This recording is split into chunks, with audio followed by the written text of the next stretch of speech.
how are you all? Hope you all are very good. So today, students, we are going to start our very first chapter of class second, which is about domestic animals. ठीक है बच्चों, चलो हमको पता है कि हमारे nature में, हमारे एनवायरनमेंट में there are different types of animals which surrounds us, है ना। अब उन्हीं एनिमल्स में से एक कैटेगरी एक है जिसका नाम है डोमेस्टिक एनिमल्स। तो आज हम उन्हीं के बारे में थोड़ा सा डिस्कस करते हैं। चलो देखो, यहाँ पे आपको कुछ पिक्चर्स गिवन है, see, and they have asked you that identify the pictures and write their names in the space given below.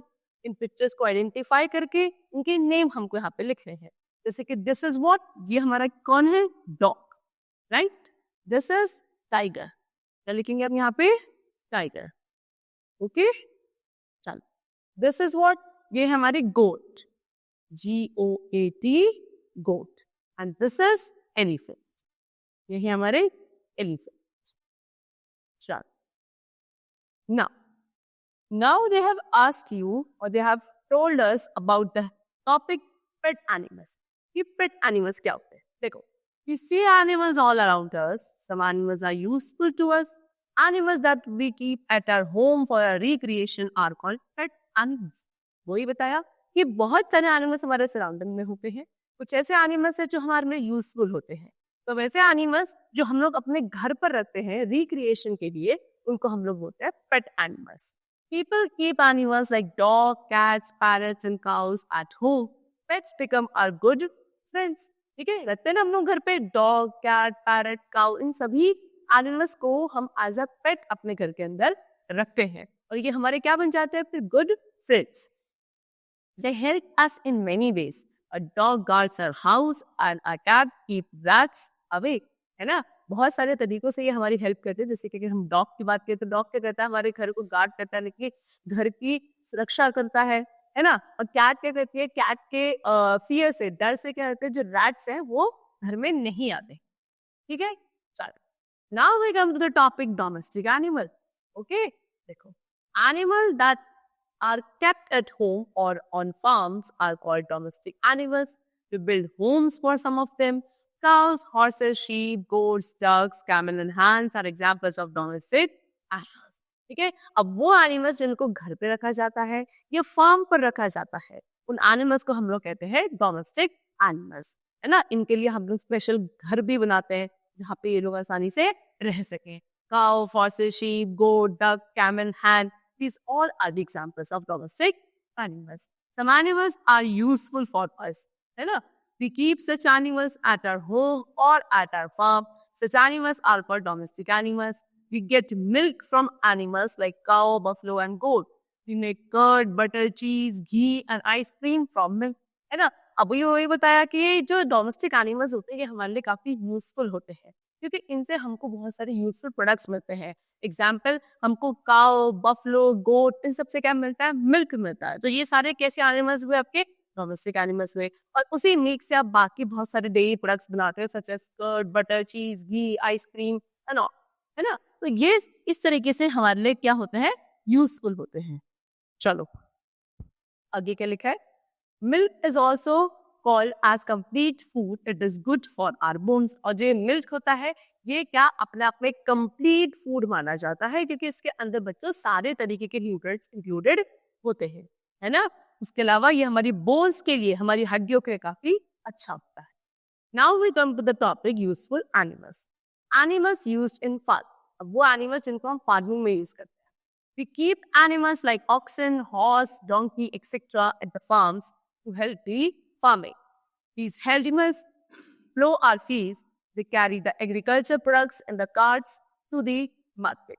देखो, ऑक्सन हो गया, हॉर्स है, डोंकी है, ये सभी एनिमल्स को हम लोग कहाँ पे रखते हैं, अपने फार्म्स पे रखते हैं। क्या करने के लिए, फार्मिंग करने के लिए, है ना। देखो ये जैसे बुलक है, बुलक में क्या है, आगे ऑक्स है, तो ये फार्मिंग में यूज किए जाते हैं, है ना। ये क्या करते हैं, हमारे फील्ड को, हमारे खेतों की प्लोइंग करने में हेल्प करते हैं। और उसके अलावा ये क्या करते हैं, मार्केट से एग्रीकल्चर फार्म तक, एग्रीकल्चर फार्म से मार्केट तक हैवी लोड्स को कैरी करने में भी हेल्प करते हैं। Now wool and silk giving animals कौन से होते हैं, Layers of animals like yak and sheep are useful to make wool. Wool is used to make warm clothes like sweater, shawl and muffler. We get silk from silkworm. We use silk to make saris, shirts and scarfs. ठीक है, अब क्या होता है, yak and sheep जैसे animal, जो domestic animals ही होते हैं, इनके हेयर को यूज किया जाता है या इनके हेयर से बनता है वूल, है ना। और वुल से फिर हम क्या बनाते हैं, जितने भी विंटर क्लोथ्स होते हैं वो सारे आपके वुल से ही मिलते हैं, जो कि कहाँ से मिलती है आपको, कुछ एनिमल जैसे कि याक एंड शीप से, है ना। उसके अलावा जो सिल्क होता है बच्चों, सिल्क की आपने देखा होगा, साड़ीज होती हैं, शर्ट्स होती हैं, स्कार्फ वगैरह होते हैं, ये सिल्क कहाँ से मिलता है, ये मिलता है सिल्क बॉम्ब से। देखिए ये होता है सिल्क बॉम्ब, क्योंकि उससे मिलता है हमको सिल्क थ्रेड, जिससे आगे हम लोग क्या बनाते हैं, बाकी कपड़े बनाए जाते हैं। ओके, चलो। Now, meat and egg giving animals. Some people eat fish and meat. We get meat from animals like hen, goat, fish, etc. Animals like hen and duck lay eggs. We eat eggs of these animals. ठीक है, अब कुछ people होते हैं, कुछ लोग होते हैं जो फिश एंड मीट भी खाते हैं। अब ये फिशेस तो आपको पता है अपने आप में क्या एनिमल हो गया, लेकिन मीट किससे मिल सकता है आपको, हेन से, गोट से, फिश का मीट खाया जाता है ना। और कुछ ऐसे लोग होते हैं जो एग्स खाते हैं, और एग्स कहाँ से मिलता है आपको, हेन से मिलते हैं। तो इस तरीके से देखो आप कितने सारे एनिमल्स हैं जो आपको कुछ ना कुछ यूजफुल प्रोडक्ट प्रोवाइड कर रहे हैं। Now next is load carrying animals. Load carrying animals यानी कि जो हैवी लोड कैरी करते हैं, उन एनिमल्स को भी हम डोमेस्टिक एनिमल्स में ही इंक्लूड करते हैं, क्योंकि हम इनको रखते हैं, है ना। देखो, some animals like bull, horse, donkey, camel and elephant carry heavy loads from one place to another for us. They are also used as a means of transport. The camel is very useful in desert, so it is also called a ship of the desert. है ना। देखो, bull, horse, donkey, camel, elephant, ये क्या करते हैं, heavy load carry करते हैं, काफी भारी बोझ कैरी करते हैं एक जगह से दूसरी जगह तक, है ना। इसीलिए इनको क्या as a means of transport भी यूज किया जाता है। जैसे कि अगर हम कैमल की बात करें तो कैमल डेजर्ट एरिया में बहुत अच्छे से वहाँ पे चल फिर पाता है ना। इसके अडेप्टेशंस वहाँ के हिसाब से होती है, तो डेजर्ट पे बहुत ज्यादा यूज किया जाता है फॉर कैरिंग लोड, इसलिए हम कैमल को शिप ऑफ द डेजर्ट भी बोलते हैं। Now we come to honey and wax giving animals. We get honey and wax from honey bees. Honey bees make honey and store it in a beehive. Honey is used for making food items and medicines. Beeswax is used for making candles. Honey is good for health. It is used to cure cold and cough. कहाँ से मिलता है हमको Honey and wax, honey bee से मिलता है, मधुमक्खियों से मिलता है ना। क्या करती हैं हनी बीज, हनी बनाती हैं और इसको बी हाइव, जो इनका छत्ता बोलते हैं ना, बी हाइव, उसमें इनको हनी को स्टोर कर लेती है। इसके अलावा क्या, हनी का यूज कहाँ किया जाता है, फूड आइटम्स बनाने के लिए, मेडिसिन बनाने के लिए।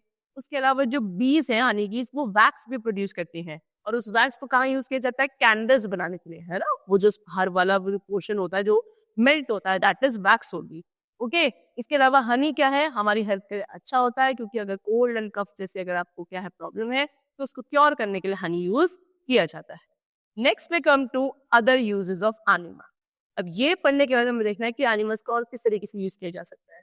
देखो, the dung of some animals such as buffalo, cow, camel, elephant, etc. is very useful.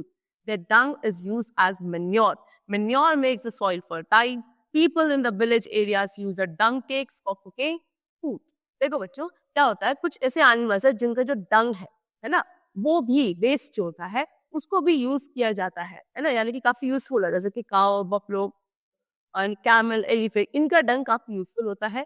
क्यों? क्योंकि इनके डंग को एज अ मेन्योर यूज किया जाता है ना। What is manure? मेन्योर एक तरीके का न्यूट्रिएंट ऐड करता है टू द सॉइल, जिससे सॉइल फर्टाइल होती है और प्लांट की प्रोडक्शन बहुत अच्छे से होती है ना। गांव में, विलेजेस में क्या किया जाता है, जैसे काव, बफलो, इन सबके जो डंग होता है, इससे डंग केक्स बनाए जाते हैं। देखो, ये काव डंग है ना, इस तरीके से डंग केक्स बनाए जाते हैं और फिर उनको एज अ फ्यूल जलाया जाता है और उसमें से चूल्हे में और उससे खाना बनाया जाता है, यानी कि चूल्हे में एज अ फ्यूल काम करते हैं डंग केक्स, है ना, जिसमें आप खाना बना सकते हैं। The skins of dead animals such as buffaloes, camels, sheep and snakes are used to make leather. Purses, bags, belts and shoes are made up from leather. Skin of some dead animals are also useful for us. ठीक है, अब कुछ dead animals की skin जैसे कि buffalo, camel, sheep, snake, इनकी जो skin होती है इससे लेदर बनाने में काम आती है। ठीक है ना, यानी कि जैसे कि बहुत सारे पर्स है, बैग है, बेल्ट है, ये आपकी जो भी लेदर से बनी होगी वो लेदर या इन्हीं एनिमल्स की स्किन से हमको मिला होता है। Animals are useful for us in many ways. We should give them sufficient food, clean, shelter and lots of care. तो इस तरीके से आपने क्या देखा कि एनिमल्स हमारे लिए बहुत यूजफुल होते हैं, तो हमें उनको अच्छा खाना, हवा, पानी, है ना, एक अच्छी जगह, साफ सुथरी सी और बहुत सारा प्यार और केयर देनी चाहिए, क्योंकि they are very useful for us. ठीक है, चलो स्टूडेंट्स, सो हमने यहाँ पर डिस्कस किया कि डोमेस्टिक एनिमल्स क्या होते हैं, कैसे वो हमें हेल्प करते हैं और क्यों हमें उनको क्या करना चाहिए, प्रोटेक्ट करना चाहिए या उनकी केयर करनी चाहिए. So students, that's all for the chapter. The chapter is completed. Hope you all liked it and understood it. We will meet very soon. Thank you everyone.